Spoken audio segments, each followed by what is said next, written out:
मैं शायद इंजीनियर हूँ तो मुझे सिर्फ इंजीनियरिंग के का ज्ञान होगा, मुझे लॉ का ज्ञान नहीं है। पर आज आर्टिफिशियल इंटेलिजेंस तो मुझे बहुत जल्दी-जल्दी राय दे सकती है। बिल्कुल, जो बिल्कुल। मेरे यहाँ पर अगर मैं 4-5 एडवाइज़र्स हायर करती और उनसे अलग से मिलने के लिए समय निकालती, उसकी जगह अगर आर्टिफिशियल इंटेलिजेंस मेरे को एक 360 व्यू ऑफ द प्रॉब्लम दिखा रही है, तो वो तो लॉन्ग टर्म में मेरे लिए बेनिफिशियल होता है because I can make faster decisions. बहुत आसान है छोटे से बच्चे को ये प्रीच कर देना कि भई आपको बुक पढ़ना है, पर वो कैसे पढ़ना है उसका हम कभी भी कोई सॉल्यूशन नहीं देते हैं। हम जब पैदा हुए उसके बाद में हमने चलना कैसे चालू करा? देख के।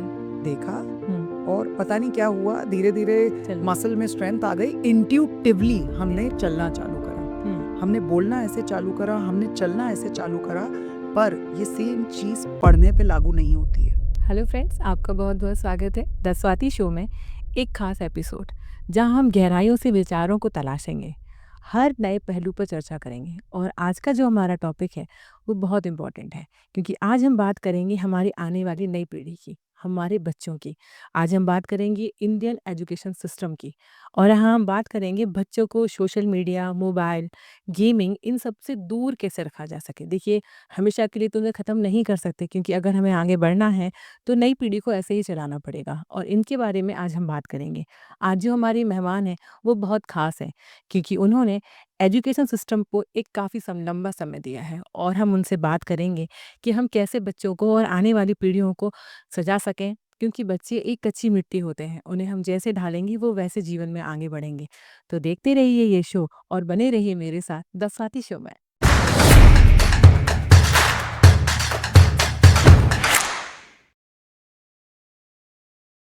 तो स्वागत कीजिए, हमारे बीच है निधि अग्रवाल जी। मैम, आपका बहुत-बहुत स्वागत है। बहुत-बहुत धन्यवाद स्वाति, इट्स अ प्लेज़र। नहीं मैम, ये तो हमारा सौभाग्य है कि आप यहाँ पर आएँ, क्योंकि आपके साथ बात करने के बारे में कभी टाइम से सोच रही थी, क्योंकि जब हम बातचीत हमारे बीच एक बार हुई, तभी मुझे लगा कि बहुत सारे टॉपिक्स हैं, जिनके बारे में मैं आपसे बात कर सकती हूँ। तो सबसे पहले हमारे व्यूअर्स को प्लीज़ अपने बारे में कुछ बताइए आप। तो स्वाति, मैं निधि अग्रवाल, मैं एक इंडस्ट्रियलिस्ट हूँ। मेरी स्टील फैब्रिकेशन की फैक्ट्रीज़ हैं। मैं इंजीनियर हूँ बाय क्वालिफ़िकेशन, फिर मैंने अपना एमबीए कराया आईआईएम कोलकाता से। मैं अपने फैमिली बिज़नेस में ही इन्वॉल्व रही हूँ पिछले 22 सालों से, और मेरा एक पैशन प्रोजेक्ट चलता है by the name of stories and beyond, जिसमें हम 4 से 14 साल के बच्चों को अच्छी किताबें पढ़ने के लिए प्रोत्साहित करते हैं, और उनको एक सिस्टमैटिक रीडिंग करने की टेक्निक बताते हैं। So stories and beyond is a systematic reading program okay. Based out of India. तो क्योंकि जैसे भी आपके इस प्रोग्राम के बारे में मैंने देखा, सुना, तो एकदम यूनिक, क्योंकि मैं काफ़ी जगह ऐसा कभी सुनने देखने नहीं मिला। तो सबसे पहले हम बात करेंगे निधि मैम कि जो इंडियन एजुकेशन सिस्टम है, आप बच्चे के साथ में जुड़ी रहती हैं, जैसे आपने आपका भी एजुकेशन इतना बड़ा है, आईआईएम से हैं आप। तो एजुकेशन सिस्टम में अगर हम बात करें, तो हमारे बीच में क्या होता है, रट्टा मारने को लेकर एक थॉट होता है कि बच्चे को सिर्फ याद कराना, क्योंकि हमें एग्ज़ाम के लिए प्रिपेयर कराना है। पर कहीं न कहीं इसमें हमारे बच्चे का जो बोलते हैं ना, मूल जो आप बात कर रहे थे बुक्स पढ़ाने को लेकर, तो मुझे ऐसा लगता है कि पीछे छूट रहा है। तो इस बारे में आपकी क्या राय है? थोड़ा हमको बताइए। अ, स्वाति, ये क्या है, देखिए, जो हमारे यहाँ के प्रसिद्ध 3 बोर्ड्स हैं जो इंडिया में बहुत ज़्यादा पॉपुलर चलते हैं, सीबीएसई बोर्ड है, आईसीएसई बोर्ड है, आईजीसीएसई बोर्ड है, जी। एंड ऑफ कोर्स हर स्टेट का अपना लोकल बोर्ड भी होता है। ये सब बहुत दिग्गजों ने बनाया है एंड उन्होंने बहुत अच्छे थॉट प्रोसेस से बनाया हुआ है। बट बॉटम लाइन ये है कि क्या कोई भी हमारा सिस्टम आज हमारे बच्चों को बेटर थिंकर बना रहा है कि नहीं? उन्हें बेटर इनोवेटर बना रहा है कि नहीं? आज मुझे पहली कक्षा से दूसरी में जाना है, दूसरी से 12वीं तक पहुंचना है। मेरा बच्चा आज स्कूल में नर्सरी से 12वीं कक्षा तक में 15 साल का एक समय देता है एक स्कूल के अंदर। तो क्या वो स्कूल मेरे बच्चों के की सोचने, समझने की और एनालाइज़ करने की क्षमता बढ़ाता है कि नहीं? उस चीज़ पे फ़ोकस हर एजुकेशन इंस्टीट्यूट को करनी चाहिए, चाहे वो स्कूल हो या वो कॉलेज हो। वो इर्रिस्पेक्टिव है कि वो बोर्ड पे है कि नहीं है, बट मुझे लगता है इसमें रोल आता है अच्छे टीचर्स का। The selection of the teachers has become extremely crucial. Teaching in India can no longer be an optional work with uh, practically women who are just free in the daytime when there are no kids in the house. Teaching has to be made as an aspirational job. Teachers को हमें ज्यादा प्रमुखता देनी पड़ेगी, बिल्कुल। उनकी qualification पे ज्यादा प्रमुखता देनी पड़ेगी, तभी ये चीज का पूरा माहौल हो पाएगा. ये बोर्ड निर्धारित नहीं है. बोर्ड्स तो सभी बहुत अच्छे हैं, बट हमारे बच्चों को कुछ चीजों में देखिए रोट लर्निंग करना भी जरूरी है. बिल्कुल। बट रोट लर्निंग का भी ऑब्जेक्टिव फाइनली ये है कि हम अपने बच्चों को बेटर इनोवेटर बनाएं और बेटर थिंकर बनाएं. We need more philosophers, we need more innovators now in India. जैसे मैम हम बात कर रहे हैं शिक्षा प्रणाली को लेकर, तो आपने अभी 3 बोर्डों के बारे में बताया और हर स्टेट का अपना एक अलग बोर्ड होता है। तो कई बार जैसे मैं भी एज़ अ पेरेंट्स कई बार हमारे सुनने में आता है कि इस बोर्ड से पढ़ाई करेंगे तो इंडिया में जॉब के स्कोप्स हैं, और अगर हम ये वाले बोर्ड से पढ़ाई करेंगे तो आउट ऑफ इंडिया जाना पक्का ही है। तो इसमें कितनी सच्चाई होती है कि सच में ऐसा होता है कि हम बोर्ड बोर्ड ये निर्धारित करता है कि हमारा बच्चा आउट ऑफ इंडिया जाके पढ़ेगा या हमारा बच्चा इंडिया में पढ़ेगा? ऐसा कोई निर्धारण है क्या? मुझे ऐसा नहीं लगता, क्योंकि देखिए अगर आपको बच्चे को बाहर भेजना है तो उसका, अगर आप 12th के बाद भेज रहे हैं तो आपको सपोज एग्जांपल में अमेरिका अगर आपको भेजना है तो आपको सैट देना है, वो एक अलग एग्जाम है. उसका कोई सीबीएसई से लेना देना नहीं है. उनको चाहिए कि आप 12वीं पास होने चाहिए. अब आपको किस बोर्ड से होते हैं वो किसी भी बोर्ड से हो सकते हैं, बट आपको सैट तो देनी ही पड़ेगी. इसमें एक हल्का सा फ़र्क ये हो जाता है कि जब कोई शायद आईबी बोर्ड से पढ़ के बच्चा बाहर निकलता है, तो वो आखिरी के 3-4 साल, क्योंकि उसका उद्देश्य पूरी तरह से क्लियर है कि उसको बाहर ही जाना है, तो बाहर की जो रिक्वायरमेंट्स होती हैं, वो थोड़ी-सी पहले से सजग होकर के वो इंटेंशनली करने लगता है. हाँ, कि बाहर है ना? जाना है। बाहर जाना है मुझे, तो मुझे ये चीज़ें कर लेनी चाहिए. बट ये सीबीएसई का छात्र भी कर सकता है. इसमें कोई ऐसी चीज़ तो है नहीं जिसको कोई मना करा गया है. तो it is only a matter of orientation. But irrespective of the board, a child can take up anything, anywhere. In India also if you want to seek admission, तो भैया आप पढ़िए ना आईआईटी वगैरह के लिए. पर आप अगर आईबी बोर्ड के करिकुलम के साथ आप आईआईटी की तैयारी कर सकते हैं तो कर लीजिए. बट वरना तो सीबीएसई बोर्ड के भी बच्चे डमी स्कूल में जा करके फिर करते हैं आईआईटी की तैयारी. बिल्कुल। तो ये आप क्या है, 12वीं के बाद तो सारे बोर्ड्स, कोई ऐसा बोर्ड नहीं है जो आपके बच्चे को हायर एजुकेशन के लिए तैयार करता है.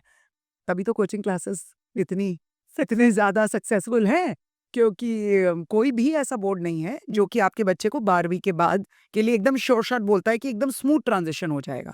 आपको एंट्रेंस देनी ही पड़ती है, तो उसके लिए पढ़ाई करनी पड़ती है. बिल्कुल, बिल्कुल।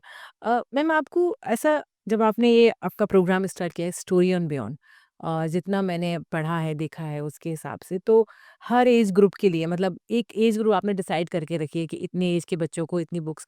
तो मैम मैं ये पूछाऊँगी ये आइडिया कहाँ से आया? क्योंकि ये वैसे आइडिया बहुत यूनिक आइडिया है, बट हम बचपन में जब मैं भी थी या हमारे जो छोटे हैं उनको हम लोग बोलते हैं बुक पढ़ो, बुक बहुत अच्छा दोस्त है। पर कैसे पढ़ो ये ना मुझे आता है, ना शायद मैं किसी को सिखा पाऊँ। तो आपके अंदर क्योंकि आपको भी पढ़ने का बहुत शौक है, आपने मुझे बताया। तो ये थॉट आया कहाँ से और तो यूनिकनेस? स्वाति, ये जो आपने मुझसे प्रश्न पूछा उसी में ये उत्तर छुपा हुआ था. हुँ, मैं शुरू से मेरा रुझान बुक्स की तरफ रहा.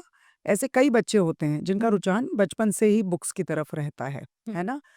पर जो इम्पोर्टेंस ऑफ रीडिंग है वो बाय एंड लार्ज सबको पता है. हुँ, मतलब अगर किसी किसी बच्चे की माँ पढ़ी लिखी भी नहीं होगी तो भी उस बच्चे की माँ को ये पता है कि नहीं यार, मेरे बच्चे को किताबें पढ़ना चाहिए, हुँ, है ना? हुँ, और बहुत आसान है छोटे से बच्चे को ये प्रीच कर देना कि भाई आपको बुक पढ़ना है, पर वो कैसे पढ़ना है उसका हम कभी भी कोई सॉल्यूशन नहीं देते हैं. देखिए, भारत की एक सबसे बड़ी विडंबना ये है कि हम लोगों को आज़ादी मिले कई वर्ष हो चुके हैं, है ना? हुँ। पर हमारे लिए अभी भी English is a secondary language of the household, है बिल्कुल, ना? बिल्कुल। पर आप अपना स्कूलिंग सिस्टम देखिए, आज़ादी के बाद में भी 10 में से 9 सब्जेक्ट्स इंग्लिश में पढ़ाए जाते हैं, बिल्कुल, बिल्कुल, है ना? बिल्कुल। हमारी मातृभाषा हिंदी होते हुए भी कोई मातृभाषा में सिवाय हिंदी हिल जो सब्जेक्ट है, हाँ, उसके अलावा तो कोई सब्जेक्ट हम लोग पढ़ा नहीं रहे बच्चों बिल्कुल, को. बिल्कुल। जब आप 9 सब्जेक्ट्स आउट ऑफ 10 सब्जेक्ट्स बच्चों को इंग्लिश में पढ़ा रहे हैं, तो आप उम्मीद ये कर रहे हैं कि जब वो भूगोल के बारे में पढ़ रहा है या चाहे वो इंग्लिश लिटरेचर के बारे में पढ़ रहा है, आपका mode of communication is only English. English. तो बच्चे को कॉम्प्रिहेंड करना आना चाहिए. हुँ, मुझे एक बात ये समझ में आई कि ये एक प्रॉब्लम है कि reading in English is important in India, but how a child should read is probably not getting addressed, है ना? बिल्कुल। The challenge will remain the same, that suppose you and I today decide hmm, to learn Chinese. What is going to happen? भाई Chinese अगर अपन को आज बोला है कि नहीं यार, अब आज कल से जो कॉन्वर्सेशन है अपना सिर्फ चाइनीज में होने वाला है, वील बी लॉस्ट। हम चुप हो हमें गए। लिपि से चालू करना पड़ेगा, बिल्कुल, हमें बिल्कुल। छोटे छोटे शब्दों से चालू करना पड़ेगा, हमें छोटी किताबें पढ़नी पड़ेगी, और फिर उसको करते करते करते करते लैंग्वेज के अंदर इतनी महारत हासिल करनी पड़ेगी जहां पर हम बोल बो फ्लुएंटली सकें और अच्छी सीनियर लेवल की हायर कॉम्प्रिहेंशन की बुक्स भी पढ़ सकें। बिल्कुल। तो ये तो हर लैंग्वेज का हुँ, स्ट्रगल सेम ही रहेगा। हुँ, इंडिया में बस प्राथमिकता इंग्लिश को दी गई है, और मेरा थोड़ा कमांड इंग्लिश पे ज़्यादा अच्छा था, तो हुँ। मैंने स्टोरीज एंड बियॉन्ड में इंग्लिश को प्राथमिकता दी। प्राथमिकता बट मुझे लगता है ये same recipe hmm. Works even for Hindi, works for any language possible. English के लिए और जैसे हमने आपने अभी बात करी इंग्लिश को लेकर मैम से सेम होता है एक्चुअली क्या होता है लोगों को लगता है हमने बच्चे को इंग्लिश मीडियम स्कूल में डाल दिया तो अब तो बच्चा जब गेट से बाहर निकलेगा तब वो हिंदी बोलेगा ही नहीं वो इंग्लिश ही बोलेगा लेकिन पेरेंट्स उससे पूछेंगे ज़रूर बेटा कैसे बोलते हो और ये चीज़ को मैम इतना ज़्यादा वाइल कर दिया हुआ है कि बच्चों के ऊपर प्रेशर आने लगा है कहीं ना कहीं कि मुझे बोलना ही है समटाइम कई बच्चे की क्योंकि फैमिली में एटमोसफेयर नहीं रहता है, पेरेंट्स नहीं बोल पाते, कई पेरेंट्स होते हैं जो नहीं बोल पाते। बट ऐसी कंडीशन में मैम जब ऐसे स्टूडेंट आपके पास आते हैं, कि फैमिली में ऐसा कुछ भी नहीं है मदर-फादर नहीं बोल पा रहे हैं समटाइम लेकिन हम बच्चे को और अच्छा बनाने के लिए जैसे आपने बोला कि प्रायोरिटी इंग्लिश को दी जाती है। दैट मोमेंट में कैसा होता है आपके साथ फिर? कैसे डील करते हो आप ऐसे लोगों के साथ? नहीं तो देखिए क्या होता है, हमें एक बात समझनी पड़ेगी कि आपने और मैंने हुँ, बोलना कैसे चालू करा।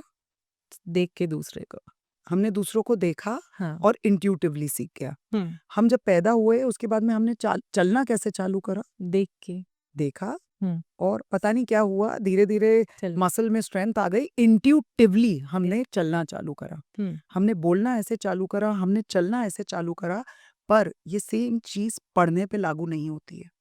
Reading is something which requires guidance and systematic guidance. वो इंट्यूटिवली नहीं आ सकती आपको, चाहे आप किसी भी लैंग्वेज में ले लें, हिंदी में या इंग्लिश में। हुँ, जब आप ये चीज समझते हैं तो मुझे लगता है आज आपका बच्चा 15 साल तक एक स्कूल में रहता है हुँ, और दिन भर में कम से कम 8 से 10 घंटे स्कूल में व्यतीत करता है। तो ओनस तो वैसे देखा जाए तो डेफिनेटली स्कूल्स के ऊपर है बिल्कुल। कि उनके पास में माइलस्टोन्स होने चाहिए। मे बी हर एक साल में हम रीडिंग में इतना इफेक्ट नहीं दिखा सकते because it's a very slow process. Hmm, but suppose kindergarten के पहले बच्चे का फोनिक्स क्लियर हो जाना चाहिए। हुँ, फर्स्ट से थर्ड ग्रेड में बच्चे की ये लेवल ऑफ लेक्साइल रीडिंग खत्म हो जाना चाहिए। हुँ, तो माइलस्टोन्स तो जब हमने सबसे ज्यादा investment of time hmm, school में करा है, जी। तो आना तो बच्चे को स्कूल से ही चाहिए, बिल्कुल, बिल्कुल। है ना? हुँ, तो मैं इस मामले में बिल्कुल पेरेंट्स के साथ में हूँ, जहाँ पर मुझे लगता है कि ये चीज़ें तो स्कूल में ही बाय डिफ़ॉल्ट हो जानी चाहिए, जिसमें कुछ एडिशनल मेरे जैसे आफ्टर स्कूल प्रोग्राम की ज़रूरत एकदम से ना लगे बच्चों को। जो बिल्कुल। अगर मतलब कोई स्पेशली कोई पार्शियली डिस्लेक्सिक बच्चा नहीं हो या कोई हुँ, ऐसा जो स्पेशल केस नहीं हो, तो स्कूल में ही एड्रेस हो जाना चाहिए। बिल्कुल और मैम जैसे स्पेशल केसेस की आपने बात करी डिस्लेक्सिया होता है या कोई और प्रॉब्लम है, इनके साथ में आप कैसे डील करते हैं? थोड़ा क्योंकि ये एक बड़ी चीज़ है आज के समय में। इसमें सबसे पहली बात तो मैं आपको बताऊँ, इसमें स्टेजेस होते हैं। अच्छा। सबसे मुश्किल काम होता है बच्चे को पढ़ाना नहीं, माँ-बाप को इस प्रॉब्लम से अवगत कराना। क्योंकि मैंने कई बार ये कॉन्वर्सेशन होल्ड करा है। हम लोग चाहते हैं कि हम एज़ एजुकेटर्स बच्चों को बेस्ट डिलीवर करें, और हमारी क्लास में स्ट्रेंथ भी बहुत कम कम रहती है। हाँ, देखिए स्कूल में ना they have to address more number of kids, तो कई बार बच्चे कुछ छूट भी जाते होंगे। I don't blame them for it. But क्या होता है कि जब हम देखते हैं कि बच्चा, हमने सब कुछ ट्राई कर लिया बट बच्चा नहीं ग्रास्प कर पा रहा है, तब आता है चैलेंज जहाँ हमें पेरेंट्स से बात करनी होती है कि there is something wrong, but there are some diagnostic test where by we can clarify hmm, कि there are some amazing psychologist who can do that framework of test and tell you कि yes, इस बच्चे को इस चीज की need need अब है। पड़ सकती है। हुँ, पर कुछ पेरेंट्स होते हैं जो ये बात समझ जाते हैं, कुछ हुँ, नहीं समझ पाते हैं। तो आपको क्या है, आप अगर डॉक्टर के पास जाओगे, अपनी प्रॉब्लम बताओगे कि बच्चा मेरा बहुत बदमाश है, वो पढ़ना नहीं चाहता है, अगर उसकी दवाई दी जाए आपको कि नहीं आपको ये करना है, हाँ, तो आपको डॉक्टर की बात सुन लेनी चाहिए और फिर सबसे पहले वो डायग्नोस्टिक टेस्ट कराना चाहिए, अपना मन खुला रखना चाहिए क्योंकि आपका बच्चा यूनिक है, उसमें किसी चीज़ की कमी नहीं है, इट्स जस्ट दैट उसको कोई चीज़ समझने का उसका तरीका अलग है।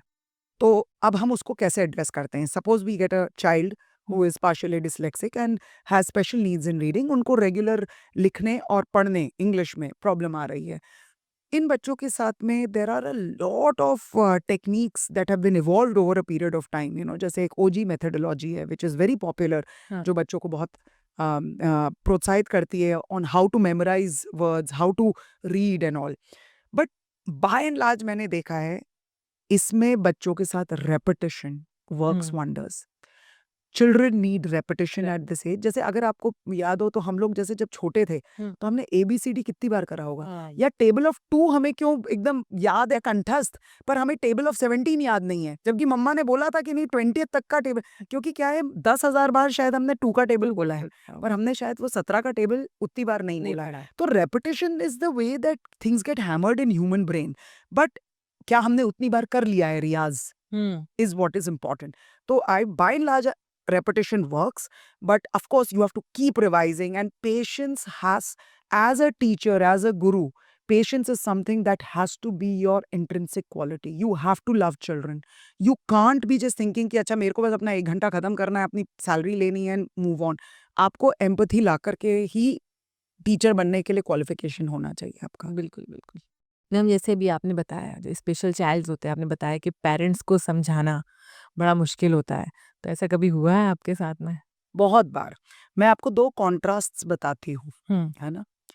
अ, मेरे पास में एक बच्चा आया और मेरी टीम ने मुझे रिपोर्ट करा कि मैम हमने सब कुछ ट्राई करा, बट हमें लगता है कि we should dig deeper and there is some kind of an assessment we should ask the psychologist to do. Hmm. तो आप एक बार पेरेंट्स से बात करेंगी क्या? तो ये सारे टॉक्स मुझे ही करने पड़ते हैं पेरेंट्स के साथ में। तो मैंने उनकी माताजी को बुलाया और हाँ। मैंने उनसे बात करी, उनको पूरी सिचुएशन बताई। हाँ। जब मैंने उनको ये बात बताई तो एक्चुअली उनकी आँखों में ऐसी चमक सी आ गई। She was like, oh my God Nidhi, you will not believe, मैं यही सोच रही थी कि कुछ तो गड़बड़ है। पर मेरे को क्योंकि क्या मैं माँ हूँ और मैं बहुत चीज़ों में उलझी हुई रहती हूँ। मेरा बच्चा सिंसियर भी है, जबकि मेरे पास स्कूल से बार-बार कंप्लेंट्स ये आ रही है कि ये शरारती है, क्लास में अटेंशन नहीं दे रहा है, हुँ। मेरे बच्चे को बार-बार क्लास के बाहर रख दे रहे हैं। पर मेरे ज़हन में कंटिन्यूअस ये चल रहा था कि कुछ तो गड़बड़ है क्योंकि मेरा बच्चा उस इंटेंशन का बच्चा नहीं है। हुँ। पर अब तुमने ये बात बताई है तो मैं 1 मिनट तत्पर हुँ। आगे जाती हूँ। हुँ। और वो मेरे यहाँ से निकली, हुँ। उन्होंने समय नहीं वेस्ट करा, वो हुँ। दूसरी जगह गई। उन्होंने अपना पूरा बच्चे की प्रोफाइलिंग कराई और उसमें कुछ आया कि जहाँ पर हमें बच्चे को कुछ अलग अटेंशन देना होगा, हुँ। और फिर हम लोगों ने स्ट्रैटेजाइज़ करा कि इतना तक उस माँ ने करा है अपने बच्चे के लिए कि हर मतलब बाथरूम की हर जगह उन्होंने फ्लैश कार्ड्स लगा-लगा के, क्योंकि repetition like I said works very well for this age, this kind of an age group also and this challenge also. तो उन्होंने जगह-जगह फ्लैश कार्ड्स लगाए, अपने नोट्स खुद बनाना चालू करा कि भई वो कैसे उसको बार-बार रिवाइज़ कराएँगी। एक्सट्रीमली रेगुलर इन क्लास, मेरी क्लासेस में उसने बच्चे ने कभी छुट्टी नहीं करी जब तक कि उसका पूरा पूरा अभ्यास नहीं होता रहा। कब कंटिन्यूअस उस बच्चे ने जी तोड़ मेहनत करी है। और वो जर्नी, अब वो बच्चा कॉलेज में आ गया है जी। और उसका सिलेक्शन इंडिया की टॉप नॉच इंस्टीट्यूट में हुआ है। तो मुझे मतलब वो मैं तो कई सालों से वो भूल गई थी पूरा वाक़या, पर जब उस बच्चे का सिलेक्शन हुआ तो वो माताजी मेरे लिए एक मिठाई का डब्बा लेके आईं और मैं उस टाइम घर पे नहीं थी, मैं फैक्ट्री में थी। तो वो उन्होंने बोला नहीं मुझे मिलना है आपसे, जब भी आप आओगे तब। तो मैं उनसे जब मिली तो उन्होंने मुझे एक ही बात बोली कि निधि, उस दिन अगर हुँ। आपने मुझे ये बातें नहीं बोली होती तो शायद मैं समझ के भी ना समझती, मुझे अवेयरनेस ही नहीं आई थी, जब बिल्कुल। तक आपने मुझे उस चीज़ की अवेयरनेस नहीं जनरेट कराई। तो ये एक सीन हो गया। और वहीं पर एक मेरे साथ एक कॉन्ट्रास्ट दूसरा हुआ जहाँ पर मैंने एक पेरेंट को अपने बच्चे के लिए बोला हुँ। और उन्हें ऐसा लगा कि क्योंकि हम इनकेपेबल टीचर्स हैं हुँ। और हमें कुछ तो भी बस सीन क्रिएट करना है, तो the father got very angry with us and of course they discontinued with stories and beyond, and I really don't know what happened to that child also, not that I'm following up, and अच्छा कर रहा हो तो बहुत ही अच्छी बात है, but हर वे में पेरेंट्स रिएक्ट करते हैं। पर मैं आपको स्वाति इस आपके चैनल के माध्यम से एक बात बहुत जनरल सबको एक अवेयर कराना चाह रही हूँ कि आप सिर्फ अपना अस्तित्व देखते हो अपने बच्चे के अंदर। आपको ये देखना पड़ेगा कि वो बच्चा अलग प्राण है, वो एक अलग जीव है। हमें उसको सिर्फ हमारा रिफ्लेक्शन मान कर के काम नहीं करना है। हमें डेफिनेटली। अपने बच्चे पर, वो हमारा है, पर हमें उसको अवेयर के ये काम करना है कि वो एक अलग एंटिटी है। बिल्कुल। इतना फ्रीडम आपको अपने बच्चों को देना पड़ेगा। Definitely, definitely ma'am. तो सही आपने, क्योंकि आपसे बेहतर ये सब चीज़ें कोई बता भी नहीं सकता और समझा भी नहीं सकता है। जैसे आपने दोनों कॉन्टेस्ट मुझे बताए, दोनों में बहुत डिफरेंस है पर सिमिलर है, और पेरेंट्स अगर ये चीज़ टाइम रहते समझ जाएँ, और मुझे नहीं लगता है कि ये प्रॉब्लम है आज के समय में, क्योंकि हम इतना ज़्यादा साइंस आगे बढ़ चुका है कि इन सब चीज़ों में हम कमांड ले सकते हैं। जैसे आपने बताया कि वो बच्चे का सिलेक्शन भी हो गया। तो बिल्कुल हर पेरेंट्स को दिखना चाहिए, क्योंकि जब तारे ज़मीन है मूवी आई मैम, तब लोगों के बीच में ये अवेयरनेस बढ़ी। डेफिनिटली। राइट। और सेकंड ऑफ थॉट मैम, इसमें क्या होता है ना, कई टीचर्स ने इस चीज़ को, आप बोल रहे हैं ना, उसके फादर्स को लगा कि नहीं कैपेबल टीचर नहीं है। सम टाइम कई बार ऐसा होता भी है मैम, राइट। क्योंकि लोग टीचर सोचते हैं, बचने की कोशिश करते हैं, उसका राइट। सॉल्यूशन नहीं देते। जैसे आपने सॉल्यूशन दिया, पूरा आपने बताया, तो कई बार ऐसा होता है टीचर ये भी नहीं करते। तो मैम बहुत अच्छी बात है कि आप लोगों को प्रोत्साहित करती हैं।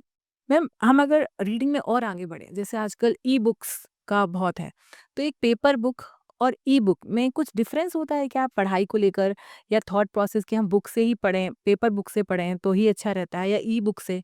कुछ इसमें होगा क्या, आप बताएं थोड़ा। अ, देखिए, बुक पढ़ना ज़रूरी है। मोड ऑफ कम्युनिकेशन चाहे ई-बुक हो, चाहे पेपर बुक हो, मेरे को नहीं लगता कि कोई फ़र्क पड़ता है। क्योंकि हम बुक क्यों पढ़ रहे हैं? हम बुक उसके अंदर जो लिखा है, उसको समझने के लिए, उससे कुछ सीखने के लिए, उसको कुछ एनालाइज़ करने के लिए पढ़ रहे हैं ना। हम्म। तो आपको जो कन्वीनिएंट लगे, आप वो पढ़ें। आपको ऑडिबल बुक्स से में मज़ा आए, आप समझ रहे हैं कि आप ऑडियो से सुन के कर सकते हैं, तो आप ऑडियो बुक्स करें।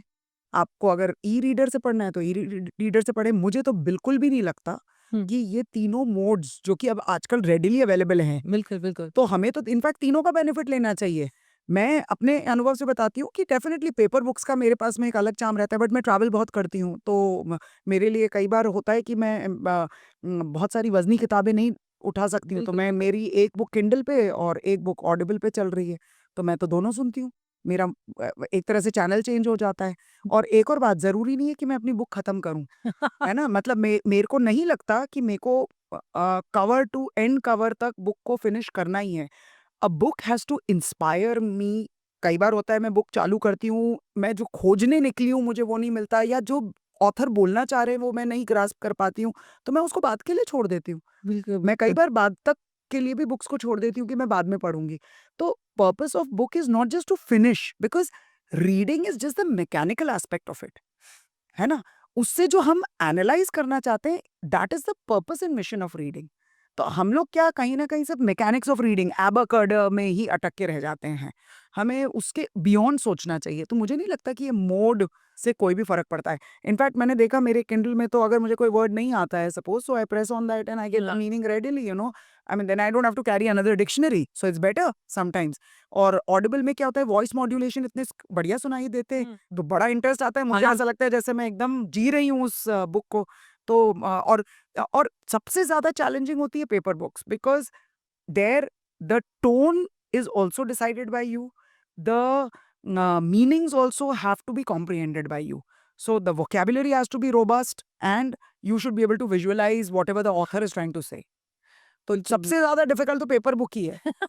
इनफैक्ट ये दोनों जो हैं वो थोड़े ईज़ी रखते हैं हाँ, मुझे। हाँ। क्योंकि जो आपने बोला ना, मेरे साथ भी होता है। कई बार मैं बुक स्टार्ट करती हूँ और फिर मुझे मन में बड़ा गिल्ट होता है, अरे! मैंने पूरा नहीं पढ़ा, ये गलत तो नहीं कर दिया? क्योंकि हम सम टाइम हम कनेक्ट कर ही नहीं पाते हैं। 8-10 पेज पढ़ने के बाद लगता है, अरे! ये हमारे लिए बनी नहीं है। बता रही हूँ आपको, हम लोग सारी कन्फ्यूज़्ड जनरेशन है, क्योंकि हम लोग इतना ज्ञान सब जगह से सुन रहे हैं, तो हम खुद कन्फ्यूज़ हो गए हैं। It is important to remove noise now. मतलब किसी ने नहीं बोला है कि बुक चालू करो तो खत्म ही करनी है, या ऐसा कुछ नहीं है। आपको लगे तो ये गिल्ट अपने ऊपर से हटा दीजिए, क्योंकि हर चीज़ के अपन लोग बहुत कॉन्ट्रडिक्टरी व्यूज़ सुनते रहते हैं ना, सोशल मीडिया पे भी एंड ऑल। तो हमें लगता है कि यार हम हर बार अपने आप को डाउट करते हैं कि क्या हम सही कर रहे हैं? हाँ, is there a better way of doing it? हाँ। यार आप ये मैं तो एक सिंपल चीज़ समझती हूँ, जब मैं कुछ पढ़ रही हूँ, वो मुझे इंस्पायर कर रहा है, मुझे कुछ नया सिखा रहा है, तो वो मेरे काम का है। वरना भाई आज की तरह में millions of books are available, कितनी है वो। पहले का ज़माना थोड़ा ना है कि बस रामायण और महाभारत थी और 2 किताबों में हमारा पूरा जीवन निकल गया, उसी का उसी की व्याख्यान करने में। आजकल तो variety of literature available is very high. तो बिल्कुल, बच्चे किताबें लिख रहे हैं, छोटे-छोटे बच्चे हमारे स्टोरीज़ एंड बियॉन्ड में मैं देखती हूँ, कितने बच्चों ने they have become authors now themselves. तो कंटेंट तो बहुत अवेलेबल है और मेरे पास समय लिमिटेड है क्योंकि मेरे पास टाइम तो टाइम उतना ही है जितना है। सही तो बात है। If you I mean I strongly I mean कोशिश होनी चाहिए कि अच्छी बुक्स को तो खत्म करिए ही करिए, हाँ, बट अगर आपको इंस्पायर नहीं कर रही है, आपकी लाइफ की जर्नी का हिस्सा नहीं है, तो फिर जरूरत नहीं है। कोई मतलब नहीं है। और मैम हम आगे बढ़ते हैं एआई, जो आजकल बहुत ज़्यादा बूस्ट पे है।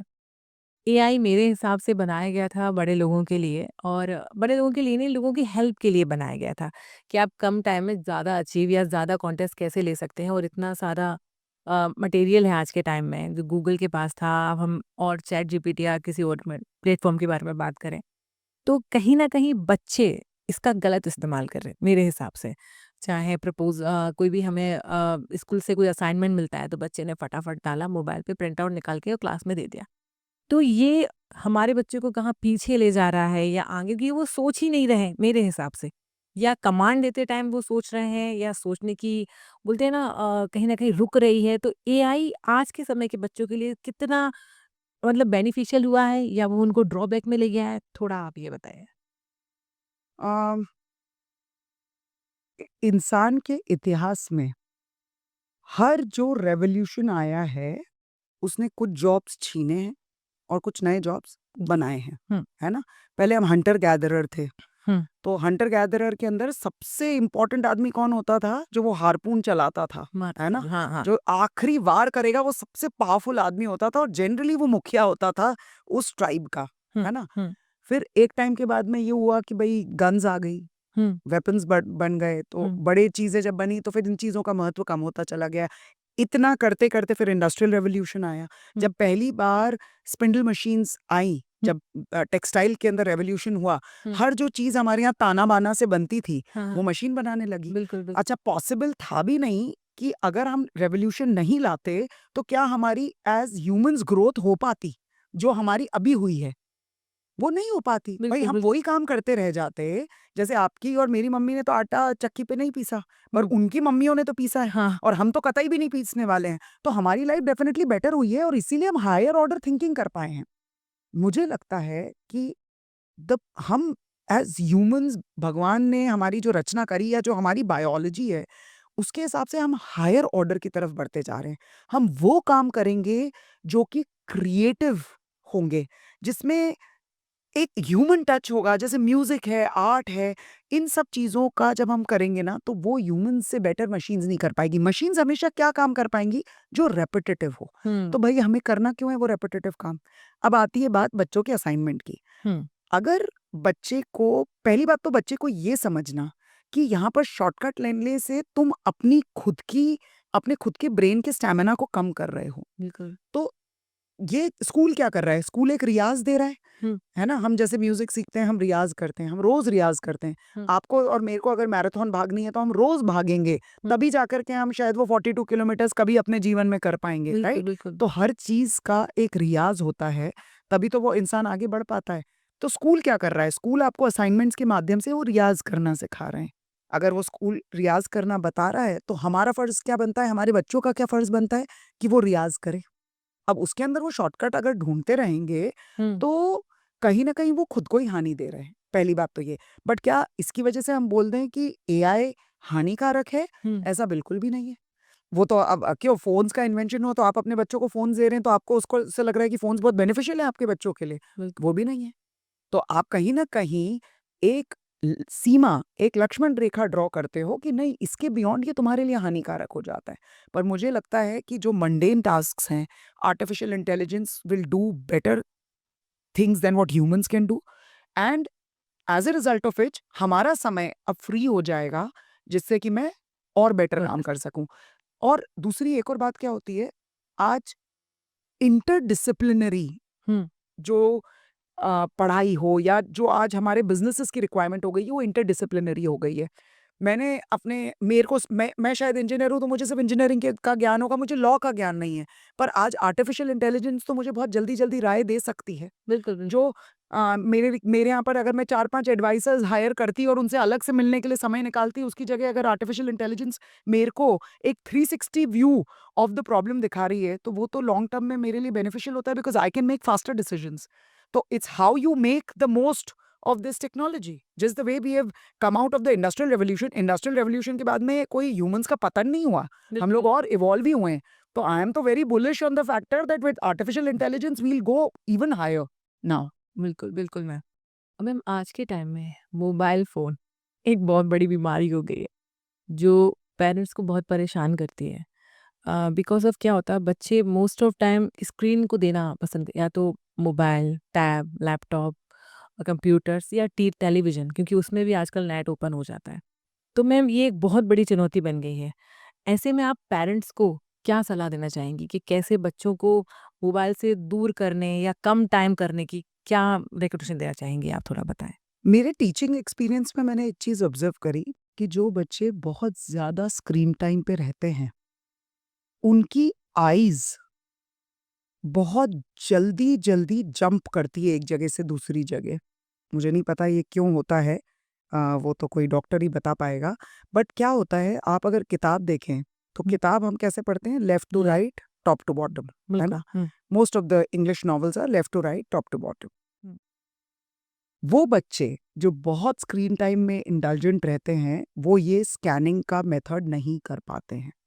It is said that the brain scans maximum information like this only, left to right, top to bottom. Hmm, ठीक है?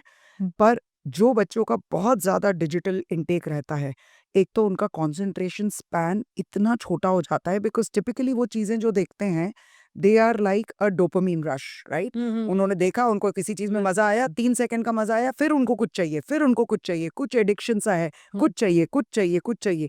वो सिर्फ़ सामने देखते रहते हैं, कई बार वो प्रोसेस भी नहीं कर रहे होते हैं कि वो चीज़ कर क्या रही है उनके लिए। तो स्क्रीन टाइम अच्छा भी होता होगा या बुरा भी होता होगा, बट उसकी लिमिट सेट करना बहुत ज़रूरी है। क्या ये बच्चे खुद कर पाएँगे? ऐसा बिल्कुल भी नहीं कर हो पाएगा। इनफैक्ट अडल्ट्स ही नहीं कर पाते हैं अपने आप को रिफ्रेन हुँ, इसमें, बट अपने आप में conscious effort of digital detox hmm, करना बहुत ज़रूरी है, जहाँ पर डिवाइस टाइम बहुत ज़्यादा स्ट्रिक्ट होना चाहिए, जिसके बाद बच्चों को डिवाइसेज़ नहीं दी जानी चाहिए।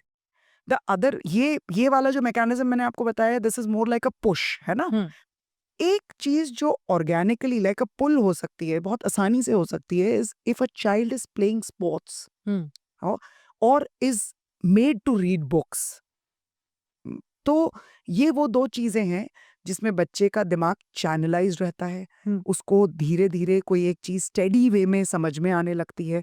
तो स्पोर्ट्स पर्सन और एक Avid reader are going to become long time thinkers. But people who are indulgent in short thrills like watching so many reels and all that stuff is utter wastage of time, and in fact it disrupts their brain.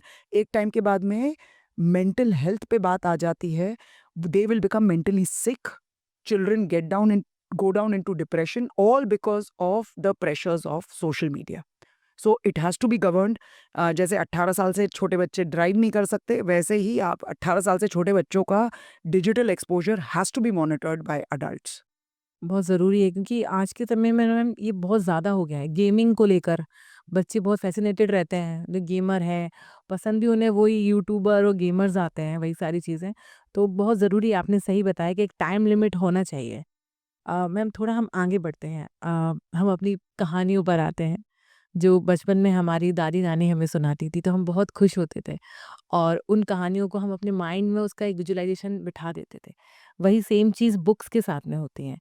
तो ma'am ऐसी कोई books हैं आपके हिसाब से जो parents को सही सलाह दे सके? क्योंकि बहुत अच्छे पेरेंट्स तो हम बाद में बनेंगे, पहले हम पेरेंट्स ही बन जाएँ। क्योंकि सम टाइम आज की जो जनरेशन है और बच्चों के साथ में डील करना बड़ा मुश्किल होता है। जैसे अब मोबाइल को ही ले लें, स्क्रीन टाइमिंग को ले लें। तो ऐसी कोई बुक्स आप रिकमेंड हमारे व्यूअर्स को करना चाहेंगी, पेरेंट्स को, कि वो भी अपने आप को डिटॉक्स कर सकें, जो चीज़ें उनने कचरा अपने दिमाग में भर रखा है? थोड़ा बताएँ। तो देखिए स्वाति, सबसे पहली बात तो मैं ये बोलना चाहूँगी कि I am extremely empathetic towards parent, because मैं करीब करीब 500 साढ़े 500 बच्चों को हर साल ट्रेन करती हूँ और करीब 300-400 पेरेंट्स से डील करती हूँ। मैंने देखा है पेरेंट्स भगवान ने एक ऐसी चीज़ बनाई है जो कि अद्वितीय है, अपने आप में सबसे यूनिक होते हैं, अपने कमिटमेंट को लेकर के, अपने इंटेंशन को लेकर के। उनसे ज़्यादा सात्विक और पाक कोई रिलेशन मुझे नहीं लगता है। मुझे लगता है उस माँ उस बाबा का सबसे इम्पॉर्टेंट रिलेशन उसका बच्चा ही होता है। बिल्कुल। तो there is nothing called as good और बैड पेरेंटिंग टू मी। आप पेरेंट बन गए, हाँ, वहीं पे मुझे लगता है कि भगवान ने आपको उस लेवल पे लाई दिया है जहाँ पर आप बेस्ट है।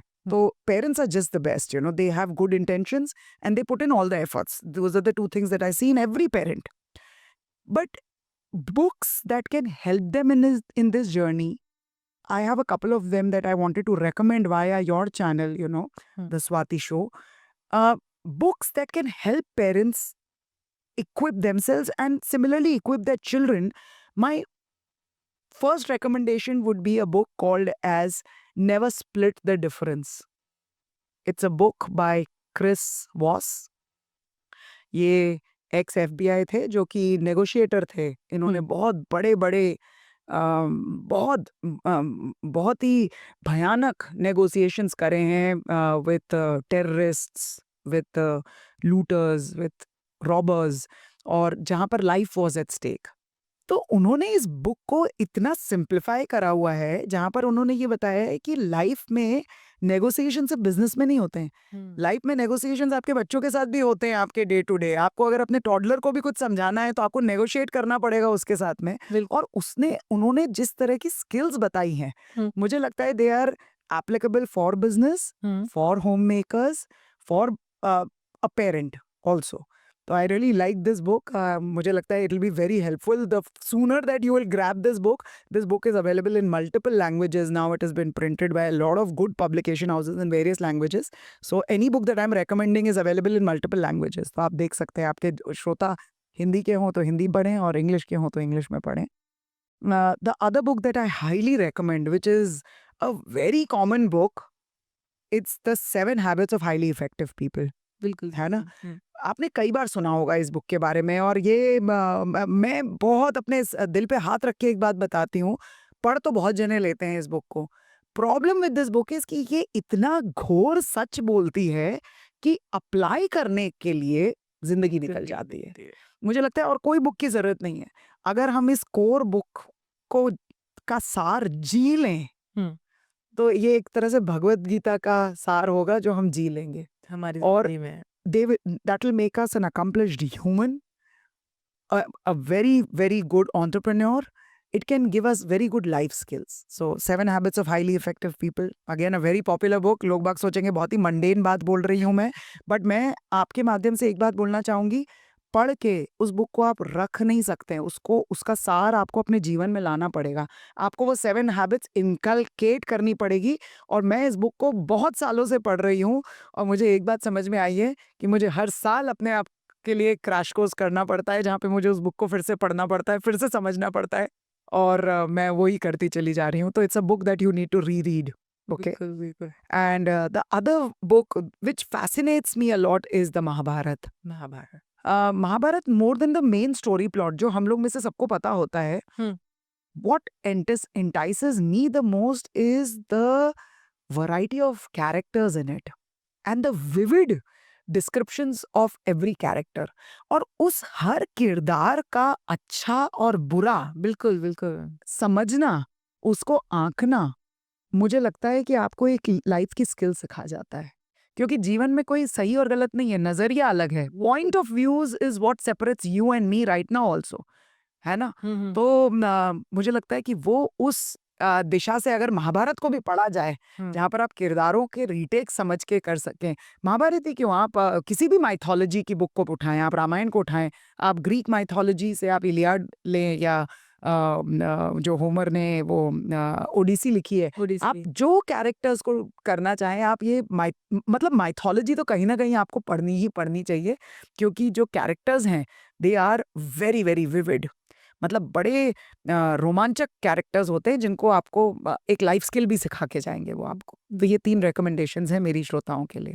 बिल्कुल, बिल्कुल मैम। और आपकी कोई पसंदीदा बुक जो आपको आज, क्योंकि आपने काफ़ी सारी बुक्स पढ़े हैं, तो ऐसी कोई एक बुक या एक से ज़्यादा भी हो सकती हैं, कोई ऐसी बुक जो आपको बहुत पसंद हो आपको? बिल्कुल हैंड्स डाउन स्वाति, मैंने एक किताब पढ़ी है। It's called as the collected regrets of Clover. It's written by Mikki Brammer. इस बुक में there is this girl Clover, young लड़की है, and she is a death doula. Death doula जैसे बर्थ डूलर्स होती हैं आया, हाँ, जो बर्थ का प्रोसेस सिंपल करती है वो आया होती है बर्थ डूला। हाँ, वैसे ही विदेशों में, हाँ, क्योंकि लोग अकेले-अकेले रहते हैं हाँ। और जो टर्मिनल इलनेस से लोग मतलब मरने ही वाले होते हैं, अच्छा, जिनका अच्छा। जीवन समाप्त होने वाला होता है, हाँ, उनको डेथ डूलर्स असाइन की जाती हैं। अच्छा, and that's like a qualified place जहाँ पर वो प्रोसेस ऑफ डेथ सिंप्लीफाई करते हैं अच्छा, आपके लिए। अब उसमें आप जब मरेंगे तो आपको कैसी फ़ोटो चाहिए, गेस्ट लिस्ट में कौन होना चाहिए, आपको अपना अंतिम संस्कार कैसे करना है, ऑफ़ कोर्स आपकी विल जिसके माध्यम से आप अपने बच्चों को क्या देके जाना चाहते हैं, सब एक पूरा डेथ फ़ोल्डर बनता है और अच्छा। उसमें वो लोग पूरी तरह से फ़ाइल करते हैं। हाँ, so this is a process जो मेरे लिए बहुत रोमांचक था कि हाँ, हाँ। डेथ डूला का ये कॉन्सेप्ट ही बड़ा यूनिक था। बट इस लड़की क्लोवर की कहानी में बात क्या थी, ये 3 जर्नल्स बनाती थी स्वाति। हुँ, इसके पास था एक जर्नल ऑफ रिग्रेट्स, हुँ, एक जर्नल ऑफ एडवाइस हुँ। और एक जर्नल ऑफ कन्फेशन। अच्छा, क्योंकि वो हर जो जना उसके सामने मरता था, वो उससे पूछती थी कि आपकी आखिरी ख्वाहिश क्या है? जब मेरा जीवन का भी अंत होगा स्वाति, तो मेरे हृदय में, मेरे हार्ट में या कन्फेशन होगा, या एडवाइस होगी या रिग्रेट रिग्रेट होगा, होगा। है ना? बिल्कुल। एक कोई वो रिश्ता जो मैं कंप्लीट नहीं कर पाई उसका रिग्रेट होगा। हुँ, एक जो गलती मैंने करी उसका कन्फेशन होगा। क्वेश्चन होगा। और एक मेरे जीवन में जो मैंने कोई चीज़ सीखी उसकी एडवाइस होगी। तो वो उसने हर मरते हुए इंसान से जो पूछा, वो उसने उन अलग-अलग जर्नल्स में डाला था।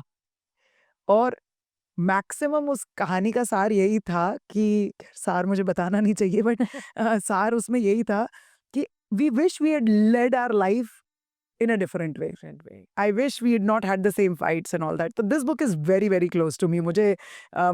मैंने जब इसको पढ़ा, मैं अंदर से हिल गई, क्योंकि क्या हुआ, डे टू डे काम करती हूँ, बिजनेस वूमन हूँ, इंडस्ट्रियलिस्ट हूँ, तो बहुत सारे डेली काम ही होते रहते। कभी सोचा नहीं कि जब मैं नहीं रहूंगी या आखिरी जब पड़ाव आएगा जीवन में, तो मैं भगवान के सामने क्या लेकर के जाऊंगी। बिल्कुल, बिल्कुल। जैसे आप बता रहे हैं ना, मतलब इस बुक को पढ़ने, क्योंकि आपने जो उसका जो कॉन्सेप्ट ही है वो ही डिफरेंट है, हाँ, क्योंकि शायद हमने सोचा ही नहीं होगा।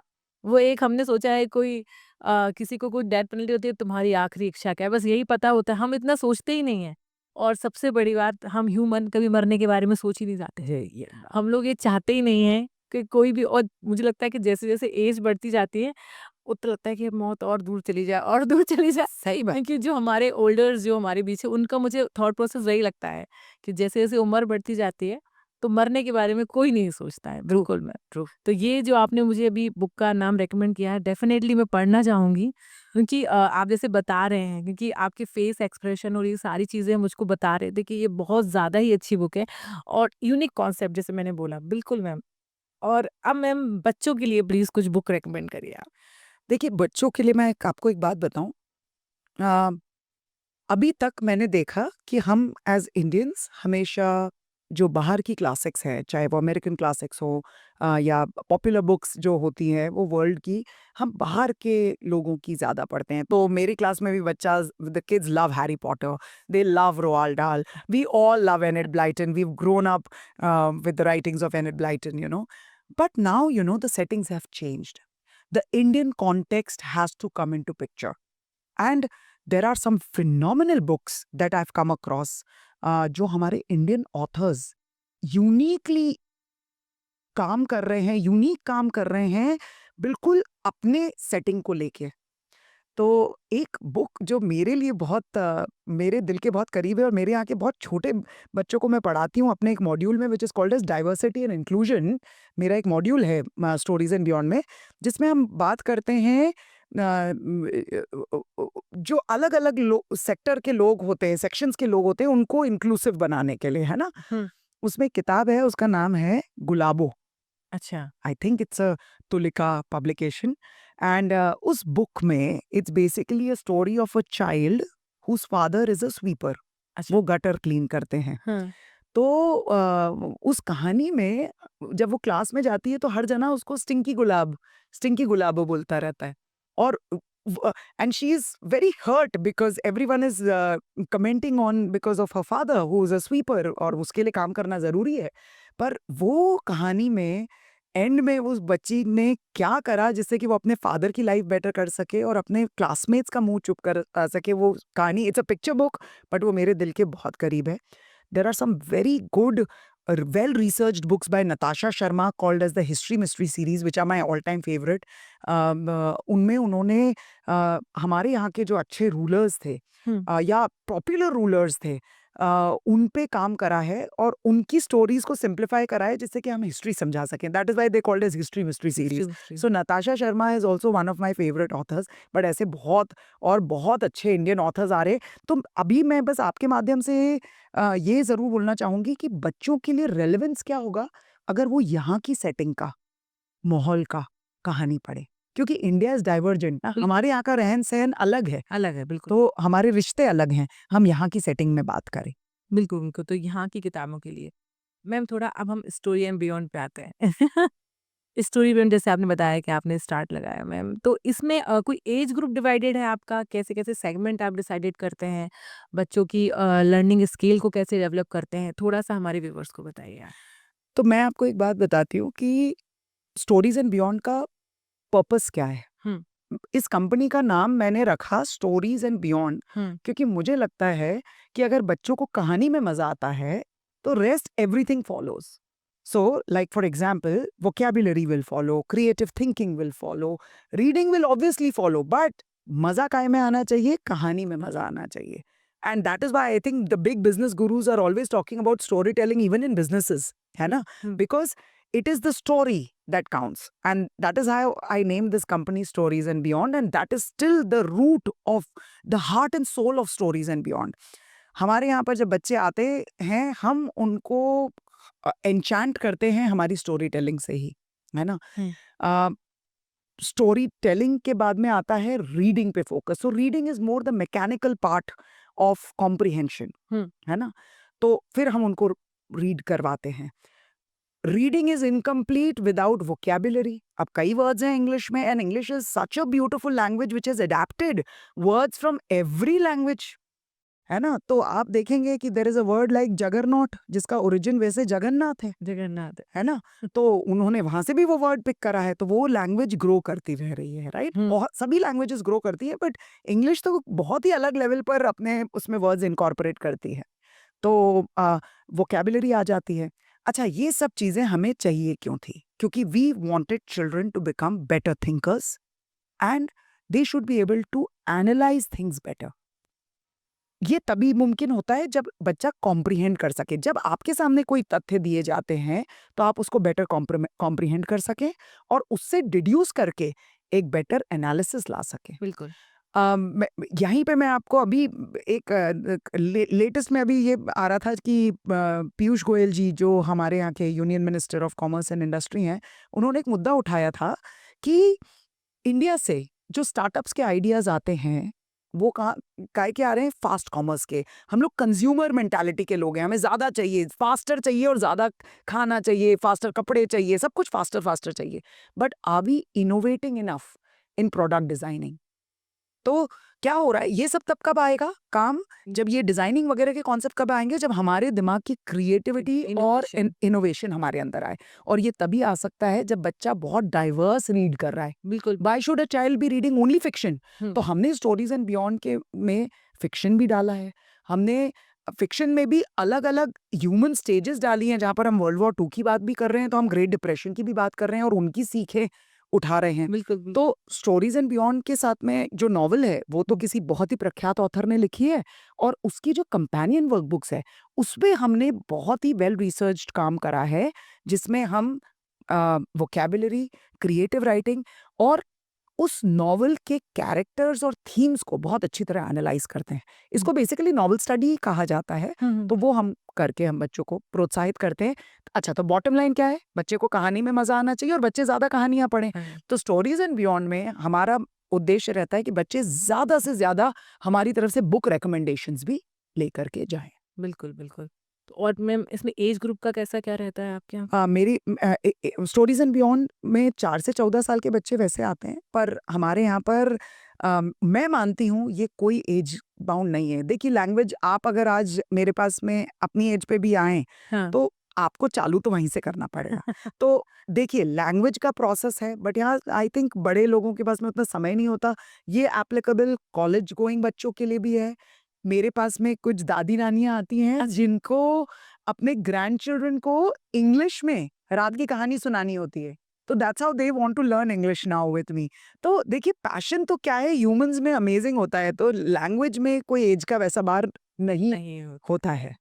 और चलिए मैम, जाते-जाते एक लास्ट क्वेश्चन मैं आपसे पूछना चाहूँगी कि ऐसा कुछ है जो आप स्टोरी बियॉन्ड के थ्रू आप अचीव करना चाहेंगी, और एक दिन आपने एक विज़न कुछ ना कुछ रहता है हमारा, आपका थॉट रहता है। तो ऐसा क्या है आपका? आपने क्या सोचा है? यार, मैं मेरा लोग बाग असेस करते हैं स्टोरीज एंड बियॉन्ड को कि हमारे यहाँ से बच्चे स्पेल में कितने गए आगे, है ना? ये बहुत सारे छोटे-छोटे मायने में ऑडियंस ने ही अपने आप एक को कुछ भेड़-चाल बना रखी है। मुझे लग रहा है कि इस प्रोग्राम की सबसे बड़ी जीत तो ये होगी, अगर मेरे यहाँ पर जो बच्चे रीडिंग को अपना एक सार मान के जीवन भर की एक स्किल डेवलप कर सकें। क्योंकि रीडिंग ना, Swati, it is a difficult skill. और ऐसा नहीं है कि आपको आपने अभी कर ली और बाद में छोड़ दी तो आपको हमेशा जीवन भर याद रहेगी। ये इंट्यूटिव नहीं है। आपको इसका रियाज़ करते रहना पड़ेगा, क्योंकि उम, आज के ज़माने में हर 5 साल में आपको कुछ ना कुछ अपनी स्किल चेंज करनी पड़ेगी। गॉन आर द डेज़ कि जैसे मैं इंजीनियर बन गई और मैं इंजीनियरिंग के काम में ही गई हूँ और मैं वही काम करके पूरा अपना ज़िंदगी काट दूँ, ऐसा कभी नहीं होगा। आपके लिए ज़रूरी है कि आप हर 5 साल में अपनी लाइफ़ को रिकैलिब्रेट करेंगे, क्योंकि आगे कॉम्पिटिशन बढ़ेगा बच्चों के लिए। बिल्कुल, बिल्कुल। अब ये कब मुमकिन हो पाएगा? अगर बच्चा बार-बार कॉलेज जाने के लिए इच्छुक ही नहीं रहेगा, पढ़ने के लिए वापस से इच्छुक ही नहीं रहेगा, तो वो कैसे अपने आप को एजुकेट कराए? चाहे वो स्टॉक मार्केट पढ़ना चाह रहा हो, चाहे वो फ़ोटोग्राफ़ी, वीडियोग्राफ़ी करना चाह रहा हो, पर उसके लिए भी उसको स्टडी तो करना ही पड़ेगा ना। और study so now for humans, hmm. learning things has not become something that will end by the age of 25. It is going to be a process which is going to be all their life. क्योंकि आपके आसपास की technology बढ़ेगी, बिल्कुल। आपको समझनी पड़ेगी, आपको आगे बढ़ना पड़ेगा। You can not be saying कि अच्छा मैं ईमेल नहीं लिख सकती, तो आपको पढ़ना पड़ेगा। तो ये बहुत ही एक बेसिक स्किल है जो मैं चाहती हूँ कि मेरे बच्चों को आ जाए। जितना जल्दी चालू करेंगे उतना लंबा समय पे कर पाएं। And I will be very proud अगर स्टोरीज एंड बियॉन्ड के बच्चे कहीं ना कहीं better thinkers and they become relevant to things that are needed for the world today. And उसमें सबसे बड़ी बात है, they should be empathetic. हुँ। उनको उनके मन में प्यार और दया भावना होनी चाहिए सब लोगों के लिए। बिल्कुल, तो बिल्कुल। दैट इज माय मिशन कि स्टोरीज एंड बियॉन्ड के बच्चे जब मैं बहुत बुजुर्ग हो जाऊं और वो मुझसे मिलने आए तो मुझे वो फर्क दिखे उनमें। बिल्कुल, बिल्कुल मैम, और हमारी शुभकामनाएँ हैं आपके साथ। आप इतना अच्छा काम कर रही हैं और आपके थॉट्स तो बहुत ही यूनिक हैं। आज जो भी मेरे क्वेश्चन्स थे, अगर ये हमारा एपिसोड जो भी पेरेंट्स देखेंगे तो उनको कुछ ना कुछ नया ही सीखने मिलेगा। जैसा आपने बताया कि आपने पेरेंट्स के बारे में हमसे बात करी, आपने एआई के बारे में बात करी, हाउ टू लर्निंग और हम कैसे रीडिंग कर सकते हैं, और इतनी अच्छी-अच्छी बुक्स आपने रिकमेंड करी। तो जब भी ये एपिसोड हमारे जो भी पेरेंट्स हैं, जो पेरेंट्स या बनने वाले हैं, वो जब देखेंगे तो सच में उन्हें बहुत खुशी होगी, और मुझे बहुत खुशी हुई कि आप यहाँ पर आईं। आपका बहुत-बहुत थैंक यू मैम। बिल्कुल, पेरेंट्स को हमेशा एक होल्डिंग हैंड, एक गाइड लगता है, क्योंकि they want the best for their children. And I wish कि इस मैंने जो भी आप लोगों को टिप्स दी है, उसके अंदर बात ये है कि बच्चों के साथ में हमें बहुत जेंटली और बहुत कांस्टेंट पेस पे काम करना पड़ेगा, तभी जाकर के वो कुछ हमारे लिए दुनिया में कुछ एक अलग छाप छोड़ करके जाएंगे। बिल्कुल, बिल्कुल। Thank you. Thank you so thanks a much lot, ma'am. Swati. बने रहिए मेरे साथ, देखते रहिए द स्वाति शो।